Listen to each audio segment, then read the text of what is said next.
ہے حضرت ابراہیم حضرت اسماعیل کی قربانی. آئیے سنیے اس قربانی کو. آج ہم قربانی جیسے محتم بشان عمل کے اندر غفلت برتتے ہیں. ذرا حضرت ابراہیم علیہ السلام کی قربانی کو تو آپ دیکھیں کہ ان کی قربانی کیا تھی. اللہ تعالیٰ نے حضرت ابراہیم علیہ السلام کو بہت وقت کے بعد ایک اولاد عطا کری. حضرت اسماعیل علیہ السلام، بعض مفسرین نے فرمایا ہے 80-83 سال کی عمر میں اللہ تعالیٰ نے ان کو اولاد عطا فرمائی.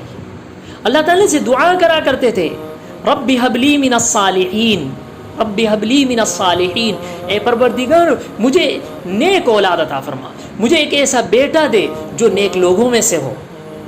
اللہ تعالیٰ نے دعا قبول کری اور اللہ تعالیٰ نے نیک اولاد ان کو عطا کری. حضرت ابراہیم علیہ السلام کی جب حضرت اسماعیل علیہ السلام کی عمر تھوڑی بڑی ہوئی، چلنے پھرنے کے قابل ہوئے، باپ کے ہاتھ بٹانے کے قابل ہوئے، اللہ تعالیٰ نے دیکھا کہ ابراہیم علیہ السلام کے دل کے اندر اسماعیل کی محبت زیادہ ہے یا میری محبت زیادہ ہے. اب امتحان ہے حضرت ابراہیم علیہ السلام کا. اور امتحان کیا لیا اللہ تعالیٰ نے؟ امتحان یہ لیا، قرآن کریم میں اللہ تعالیٰ ارشاد فرماتے ہیں فَلَمَّا بَلَغَ مَعَهُ السَّعْيَ قَالَ يَا بُنَيَّ إِنِّي أَرَى فِي الْمَنَامِ أَنِّي أَذْبَحُكَ فَانظُرْ مَاذَا تَرَى. حضرت ابراہیم علیہ السلام ایک خواب دیکھتے ہیں. خواب میں کیا دیکھا؟ میں اپنے بیٹے اسماعیل کو ذبح کر رہا ہوں. یہ خواب کس کا ہے؟ یہ خواب نبی کا ہے.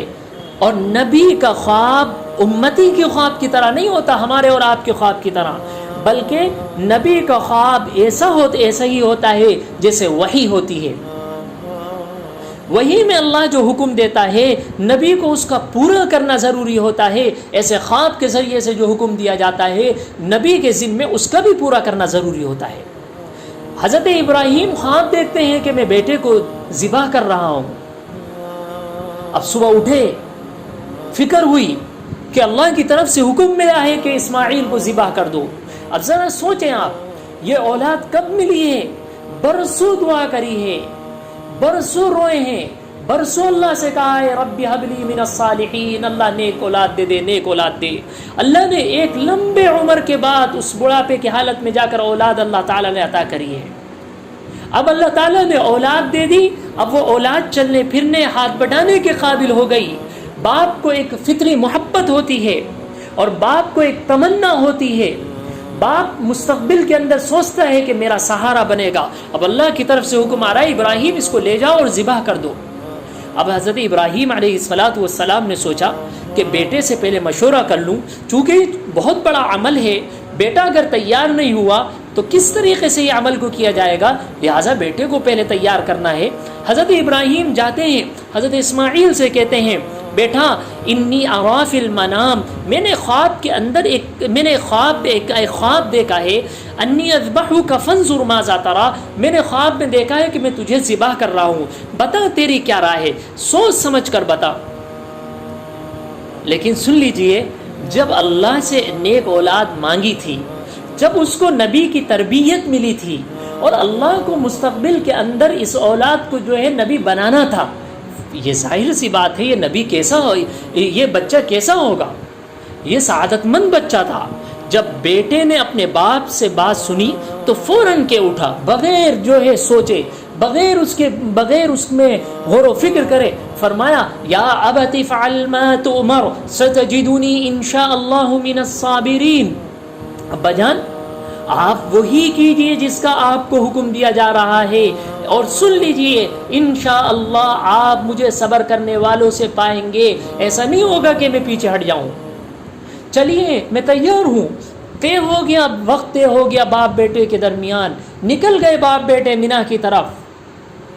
مینا میں جانے کے بعد حضرت ابراہیم علیہ السلام، اسماعیل علیہ السلام دونوں کے درمیان بات طے ہوتی ہے کہ ابا جان آپ پٹی مان لیجئے، اس لیے کہ آپ جب مجھ پر مجھ پر چھری پھیلیں گے، ذبح کریں گے، تو ایسا نہ ہو کہ باپ کی جو شفقت ہے، محبت ہے، وہ مجھ پر غالب آ جائے. اور اللہ کے حکم سے رکاوٹ بن جائے. اور پھر فرمایا کہ مجھے جو ہے یہ طے ہوتا ہے باپ بیٹے کے درمیان کہ پیشانی کے بل الٹا لٹا دیا جائے اور پھر مجھے ذبح کیا جائے، یعنی میرے چہرے کے اوپر نگاہ نہ پڑے. اللہ تعالی ارشاد فرماتا ہے فلما اسلما، چنانچہ جب دونوں نے سر جھکا لیا، یعنی دونوں تیار ہو گئے، وَتَلَّهُ لِلْجَبِينِ، باپ نے بیٹے کو پیشانی کے بل لٹا دیا، ذبح کرنے کے لیے لٹا دیا اور تیار ہو گئے، چھری تیار ہے. حضرت ابراہیم علیہ السلام ذبح کرتے ہیں حضرت اسماعیل علیہ السلام کو،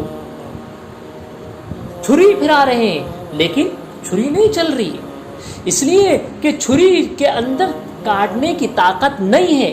کاٹنے کی طاقت تب ہوتی ہے جب اللہ اس کو حکم دے. چھری کاٹتی ہے لیکن اللہ نے بتا دیا کہ اللہ جب اس کو منع کر دے تو چھری نہیں کاٹ سکتی.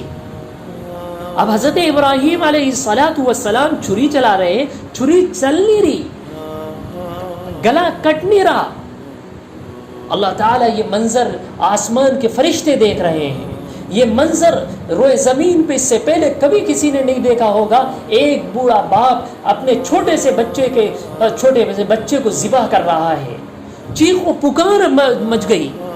اللہ تعالیٰ نے فوراً آواز دی، وَنَادَيْنَاهُ أَن يَا إِبْرَاهِيمُ، ہم نے انہیں آواز دی اور کہا اے ابراہیم قد صدقت الرؤیا انا كذلك نجزي المحسنین، اے ابراہیم تم نے خواب کو سچ کر دکھایا، یہ امتحان تھا.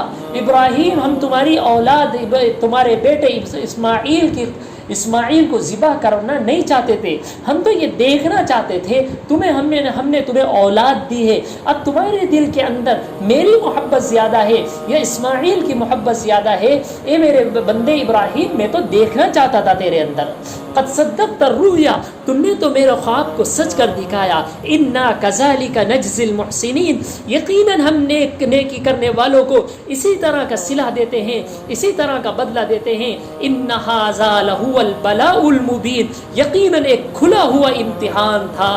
آج جان لیجئے اللہ نے جن کو اولاد دی ہے، اور ان میں بھی وہ بندے جن کو اولاد بڑے لمبے وقت کے بعد ملی ہے، بڑی جو ہے دعاؤں کے بعد، منت سماجت کے بعد اللہ نے جن کو اولاد دی ہے، ان کو کتنی محبت ہوگی. وہ ماں باپ سوچ سکتے ہیں کہ حضرت ابراہیم کے دل پر اس وقت کیا حال ہوگا. حضرت ابراہیم جس وقت چھری چلا رہے ہوں گے ان کا دل اندر سے کیا کہہ رہا ہوگا. اللہ فرماتے ہیں ان ھذا لہو البلاء المبین، یقیناً ایک کھلا ہوا امتحان تھا. وفدیناہ بذبح عظیم، اور ہم نے ایک عظیم ذبیحہ کا فدیہ دے کر اس بچے کو بچا لیا. چنانچہ باپ بیٹے دونوں اللہ کے حکم کی تعمیل میں اپنے اختیار کا ہر کام کر چکے، جتنا وہ کر سکتے تھے سب کچھ کر لیا، اس لیے امتحان پورا ہو گیا. اب اللہ نے اپنی قدرت کا کرشمہ یہ دکھایا کہ چھری حضرت اسماعیل کے بجائے ایک مینڈے پر چلی جو اللہ نے اپنی قدرت سے وہاں بھیج دیا تھا. اللہ نے حضرت اسماعیل علیہ السلام کو زندہ سلامت نکال لیا، وہاں ایک مینڈا پہنچا دیا، اور حضرت اسماعیل علیہ السلام کے بجائے اس مینڈے کے اوپر حضرت ابراہیم علیہ السلام کی چھری چلتی ہے. نہیں چلی اسماعیل پر نہیں چلی، اور چلی تو اس مینڈے پر چلی. اور اللہ نے بتا دیا وَتَرَكْنَا عَلَيْهِ فِي الْآخِرِينَ، جو لوگ ان کے بعد آئیں ان میں یہ روایت قائم کی کہ وہ اب میرے بندے ابراہیم اور اسماعیل، کتنی بڑی ان کی جو امتحان تھا، کتنا بڑا ان کی آزمائش تھی. فرمایا اب قیامت تک کے آنے والے اے لوگوں، تمہارے ذمہ ضروری ہے کہ تم اس سنت کو زندہ کرو. تم سے اولاد کی قربانی نہیں مانگی جا رہی، بلکہ قیامت تک جیسے ابراہیم کی چھری کے نیچے اللہ نے مینڈے کو پہنچا دیا، اللہ نے بکرے کو پہنچا دیا، ایسے ہی تم جو ہے اب قیامت تک آنے والے لوگوں تمہارے ذمہ لازم ہے. جن کو اللہ نے استطاعت دے رکھی ہے، جن کو اللہ نے دے رکھا ہے، وہ ضرور قربانی کریں. آج امت لڑتی ہے، آج امت بیکار کی چیزیں نکالتی ہے. قربانی واجب نہیں ہے، سنت ہے. قربانی فلاں ہے، قربانی فلاں ہے. ارے دیکھو قربانی کیا چیز ہے، قربانی کی حقیقت کو تو پہلے دیکھو. اگر تم نے قربانی کی حقیقت کو سمجھ لیا تو آج جو ہے بندہ قربانی، ہر بندہ یہ چاہے کہ میں بھی اللہ کے نام کی قربانی دوں گا. جب ابراہیم خلیل اللہ نے اپنے اپنے بیٹے اسماعیل ذبیح اللہ کو اللہ کے نام پر قربان کرنے کے لٹا دیا، تو میں کیوں ایک جانور کو نہیں لٹا سکتا؟ کیوں میں ایک جانور کو اللہ کے نام پر قربان نہیں کر سکتا؟ میرے دوستوں، قربانی اسی چیز کا نام ہے۔ اللہ نے فرما دیا ہے، اور اللہ کے نبی جناب رسول اللہ صلی اللہ علیہ وسلم نے فرمایا، جو لوگ وسعت کے باوجود، جن کو اللہ نے وسعت دی ہے اور وہ لوگ قربانی نہیں کرتے، فرمایا ان کو وہ ہماری عیدگاہوں کے قریب نہ آئے۔ کتنی زبردست ناراضگی ظاہر کری، کتنی سخت وعید بیان فرمائی۔ ارے حضرت ابراہیم تو اپنے بیٹے کو ذبح کر رہے ہیں، اے امت کے وہ لوگوں جن کو اللہ نے کچھ دے رکھا ہے، وہ کیا اللہ کے نام پر ایک جانور کو قربان نہیں کر سکتے؟